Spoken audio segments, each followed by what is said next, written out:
கற்பூர பொம்மை ஒன்று, கைவீசும் தென்றல் ஒன்று, கலந்தாட கைகோர்க்கும் நேரம் என்ற பாடல் அந்த ஆட்டோ சத்தத்தையும் மீறி மீராவின் காதுகளில் விழுந்து அவளை என்னவோ செய்து கொண்டிருந்தது. ஆட்டோவின் கம்பியில் தலை சாய்த்து கண்களில் கண்ணீருடன் பயணித்துக் கொண்டிருந்தவள் ஆட்டோ டிரைவரை விழித்து அந்த பாட்டை நிறுத்துமாறு கூறினாள்.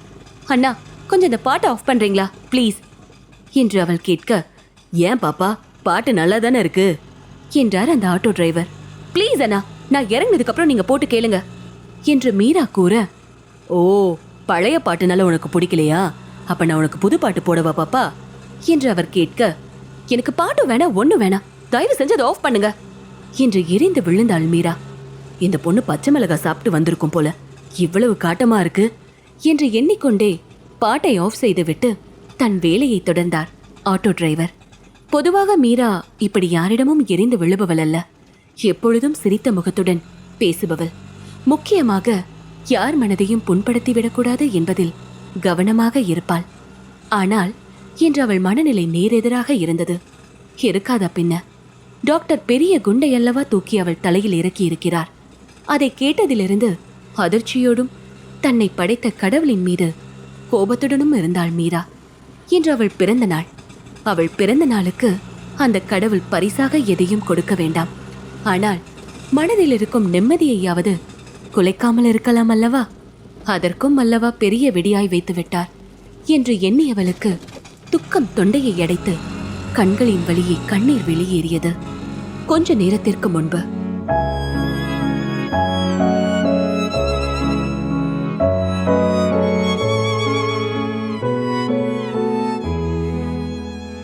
தன் டேபிளில் இருந்த பேப்பர் வெயிட்டை உருட்டி கொண்டே, இதை நான் அப்பவே சொல்லியிருப்பேன் மீரா, ஆனா சொல்லியிருந்தா நீ தாங்கியிருக்க மாட்ட. அப்போ ஏற்கனவே நீ ரொம்ப பலவீனமா இருந்த. அதோட அந்த பெரிய இழப்புல இருந்து நீ மீண்டு வரணும் தான் நான் இவ்வளோ நாள் வெயிட் பண்ண என்று கூறினார் டாக்டர். அவர் கொடுத்த அதிர்ச்சியிலிருந்து இன்னும் மீளாமல் இருந்தாள் மீரா. அவள் முகத்தில் இருந்த அதிர்ச்சியை பார்த்துவிட்டு, நடந்தது நடந்து போச்சு மீரா, அதையே நினைச்சு கவலைப்படுறதுல எந்த பிரயோஜனமும் இல்ல. மனசை தேத்திக்கோ. நீயே இப்படி இருந்தா உன்னோட அப்பா அப்புறம் குழந்தைங்களை யார் பார்த்துப்பாங்க என்று டாக்டர் கேட்க, தன் கண்களில் வழிந்த கண்ணீரை துடைத்துக் கொண்டவள், சாரி டாக்டர், கொஞ்சம் அதிர்ச்சி ஆயிட்ட, அவ்வளவுதான், விடுங்க, எவ்வளவோ பார்த்துட்டோம், இதை பார்க்க மாட்டோமா என்று கூறி சிறு புன்னகை செய்தாள். பின்பு ஒரு பெரும் மூச்சுடன், சரி டாக்டர், எனக்கு ஆபீஸ்க்கு டைம் ஆச்சு, நான் கிளம்புறேன் என்று கூறிவிட்டு அவரிடம் விடை பெற்று வந்து ஆட்டோவில் ஏறினாள். அதை இப்பொழுது நினைத்து பார்த்தவளுக்கு மனம் வெதும்பி தவித்தது. நேற்று நந்தன், நாளைக்கு உனக்கு ஒரு ஸ்வீட் சர்ப்ரைஸ் இருக்குடாலோ என்று கண்களில் கனவு மின்ன கூறியது அவளுக்கு இப்பொழுது ஞாபகம் வந்தது. அந்த சர்ப்ரைஸ் என்னவாக இருக்கும் என்பதை அவள் ஓரளவிற்கு உணர்ந்திருந்தாள். ஆனால் அவள் கொடுக்கும் சர்ப்ரைஸை ஏற்றுக்கொள்ளும் அளவிற்கு இப்பொழுது அவள் தகுதியுடையவளாக இருக்கிறாளா என்று கேட்டால் இல்லை என்றுதான் அவளால் பதில் சொல்ல முடியும். இன்றைய பிறந்த நாள் அவளுடைய கடந்த 10 மாத கால மன அழுத்தத்தை குறைத்து ஒரு புதுவித உற்சாகத்தை தரும் என்று அவள் எதிர்பார்த்திருந்தாள். ஆனால் அதற்கு பதிலாக புதிதாக காயங்களை அல்லவா கொடுத்திருக்கிறது என்று எண்ணி உள்ளம் வெதும்பிக் கொண்டிருந்தாள் மீரா. ஆட்டோ கிரீச் என்ற சத்தத்துடன் நின்றது. அதை கூட உணராமல் கம்பியில் தலை சாய்த்து கண்களில் கண்ணீருடன் அமர்ந்திருந்தாள் மீரா.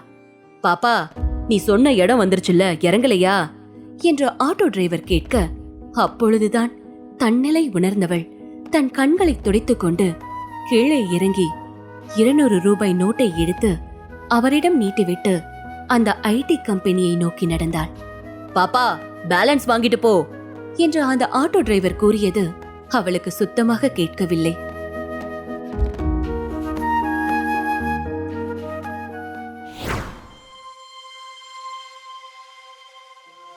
டே நந்தா, எரும மாடு, மீட்டிங் டைம் ஆச்சு, வந்து தொலைடா என்று தன் நண்பனை பிடித்து உலுக்கிக் கொண்டிருந்தான் சிவா. அட இருடா, என் ஆளு வரட்டும், அவளை பார்த்துட்டு வந்ததான் எனக்கு வேலையே ஓடும் என்று கூறினான் நம் கதையின் நாயகன் தேவ் நந்தன். என் வாயில நல்லா வந்துரும் பாத்துக்க, நீதான் டீம் ஹெட், அதாவது உனக்கு ஞாபகம் இருக்கா இல்லையா என்று சிவா கோபமாக கேட்க, இருக்கு மச்சி என்று கூலாக பதிலளித்தான் தேவ் நந்தன். இருக்கா? டேய், என்ன விளையாடுறியா? கிளைண்ட் கால் மேல கால் பண்ணி கழுவி ஊத்திட்டு இருக்கான். நீ என்னமோ அதை கண்டுக்காம உன் ஆளை பார்க்க உட்கார்ந்திருக்க. அவன் உன் எதிர் வீட்ல தானே இருக்கா. காலையில தானே பாத்துட்டு வந்திருப்ப. அப்புறம் என்னடா, வந்து தொலைடா என்று சிவா மீண்டும் கத்த, காலையில பார்த்தேன்டா, ஆனாலும் இன்னைக்கு அவளுக்கு பர்த்டே இல்ல, அதனால இன்னொரு தடவை அவளை பார்த்துட்டு தான் மீட்டிங்க்கு வருவேன் என்று நந்தா சிறுபிள்ளை போல அடம் பிடிக்க, தன் தலையில் அடித்துக் கொண்ட சிவா, உயிர் நண்பன்னு உன் டீமுக்கு கீழே நான் வந்தேன் பாரு, என் புத்திய செருப்பால் அடிக்கணும் என்று புலம்பிக் கொண்டே இருக்கும் போது கிளைண்டிடமிருந்து கால் வர, ஐயோ வெள்ளக்காரன் போனை போட்டுட்டானே, அவன் இங்கிலீஷ்ல வேற கழுவி ஊத்துவான், இதெல்லாம் கேட்கணும்னு எனக்கு தலையெழுத்தா. ஊருக்குள்ள 10-15 ஃப்ரெண்டு வச்சிருக்கவெல்லாம் நிம்மதியா இருக்கான். ஆனா நான் அந்த சந்தான ஆரியாவை புடிச்ச மாதிரி இந்த நாய ஃப்ரெண்டா புடிச்சுக்கிட்டு நான் படுற அவஸ்தை எனக்கு தானே தெரியும் என்று திட்டிக்கொண்டே காலை அட்டன் செய்து அவன் காதில் வைக்க, கிளைண்டோ கண்ட மீனிக்கு அவனை திட்டி தீர்த்தார். அவரிடம் சில பல அர்ச்சனைகளை வாங்கிவிட்டு அவருக்கு ஏற்றாற்போல் பதில் கூறிவிட்டு காலை கட் செய்தவன் தன் நண்பனை திரும்பி பார்க்க, அவனோ தன் மொபைலில் இருந்த தன் டாலுவின் போட்டோவையே ரசித்து பார்த்து கொண்டிருந்தான்.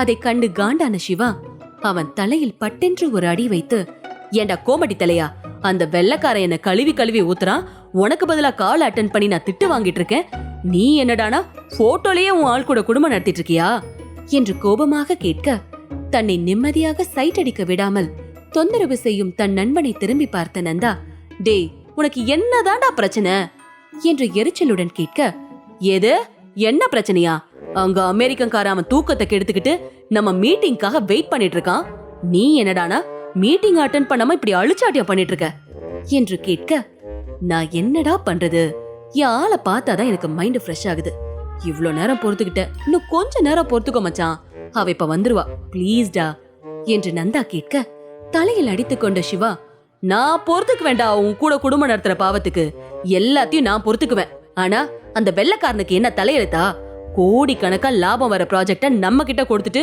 கண்ணு முழிச்சு உனக்காக காத்திருக்கணும்னு அவனுக்கு என்னடா தலையெழுத்து கேக்குது என்று சிவா டேபிளை தட்டி தட்டி கேள்வி கேட்க, ஐ என் டாலு வந்துட்டா என்று கூறி புன்னகையுடன் எழுந்து நின்றான் நந்தன்.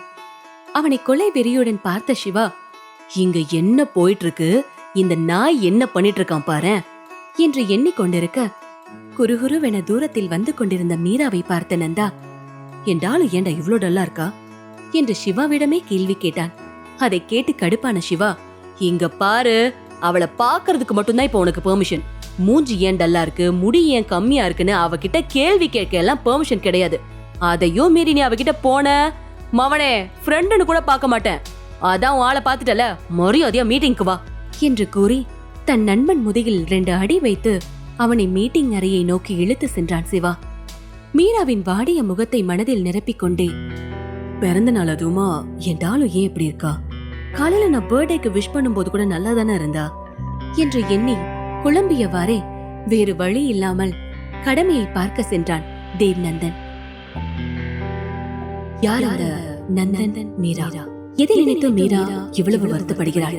அப்படி அந்த டாக்டர் மீராவிடம் கூறியது என்ன? நந்தன் மீராவுக்காக வைத்திருக்கக்கூடிய சர்ப்ரைஸ் தான் என்ன? நிறைய கேள்விகள் இருக்கு இல்லையா? இந்த எல்லா கேள்விகளுக்கும் பதில் தெரியணும்னா அடுத்தடுத்த அத்தியாயங்களை மறக்காம கேளுங்க.